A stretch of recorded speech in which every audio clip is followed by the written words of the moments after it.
গল্প ডাকাত বড় না চোর। গত ১.৫ বছর ধরে সরলা বিভাসবাবুর বাড়িতে কাজ করে।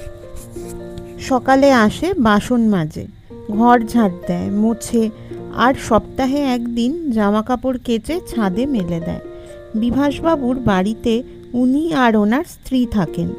ছেলে শহরে থাকে, শনিবার আসে, আবার সোমবার ভোরে চলে যায়। সরলা বেশ বিশ্বাসী। যেদিন জামা কাপড় কাচে, বিকেলে এসে ছাদ থেকে শুকনো জামা কাপড় তুলেও দিয়ে যায়।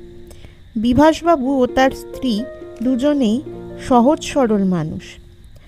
ওনারা টাকা পয়সা কখনো টেবিলের ওপর বা পকেটে রেখে ভুলে যান। অনেক সময়ই সরলা টেবিলের ওপর অনেক টাকা দেখেছে, আলমারির চাবিও দেখেছে, আবার কাপড় কাচতে গিয়ে অনেক টাকা পকেটে পেয়ে ফেরতও দিয়েছে। সরলাকে খুশি হয়ে ওরা ওর থেকে টাকা দিয়েছে কখনো কখনো। সেই গল্প পাড়ার বউদের আড্ডায় বলেওছে বারবার। একদিন এরকমই খুব সকালে ও কাজ করতে যাচ্ছে। সেই দিন কাচতেও হবে জামা কাপড়। রাস্তায় ওর পাড়ার ছেলে লালু ধরে বলল, তুমি বিভাসবাবুর বাড়িতে যাচ্ছ? ও কিছু না ভেবে তাড়াতাড়ি হ্যাঁ বলে চলে যাচ্ছিল। লালু বলল, শোন, ওই বাড়িতে অনেক টাকা আছে, খবর আছে। কাল ওনাকে ব্যাংক থেকে বেরোতে দেখেছি। তুই আজ বিকেলে যখন যাবি, ছাদের দরজা খুলে রেখে আসবি, তোকেও ভাগ দেব। আর কথা না শুনলে তোর ফ্যামিলির খবর আছে, যা এখন। বলে লালু চলে গেল। সরলার মাথায় বাজ ভেঙে পড়ল। ও কি করবে বুঝতে পারছে না। কোনো মতে ওই বাড়িতে সব কাজ করে চলে আসলো। সারাদিন ঘোরের মধ্যে ভাবতে লাগলো এবার কি করবে। যত সময় এগিয়ে যেতে লাগলো ওর ভয়ে গলা শুকিয়ে আসতে লাগলো। বিকেলে অনেক সাহস সঞ্চয় করে গেল ও বাড়িতে। বিভাসবাবুর স্ত্রী দরজা খুলে বললেন, আমি পাশের ঘরে আছি, তুমি জামা কাপড়গুলো অন্য ঘরটায় রেখে দরজা দিয়ে চলে যাও, আমাকে আর ডাকতে হবে না। সরলা ভাবল, এত বিশ্বাসকে ও ঠকাবে?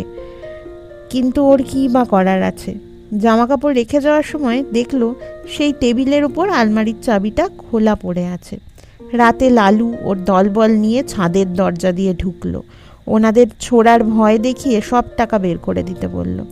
বিভাসবাবু আলমারি খুলে সব টাকা দিতে গিয়ে দেখলেন আলমারিতে একটা টাকাও নেই। উনি সে কথা বলতে লালু ওনাকে এক ধাক্কা মারল। দেওয়ালে লেগে ওনার কপালটা খানিকটা কেটে গেল। তারপর লালু আর ওর দলবল ঘরটা ভালো করে সার্চ করে দেখলো, কিছুই পেল না। না পেয়ে বিভাসবাবুকে আরেকবার ধাক্কা মেরে ফেলে দিয়ে চলে গেল। ওনারা সারা রাত ভাবলেন কোথায় গেল অতগুলো টাকা।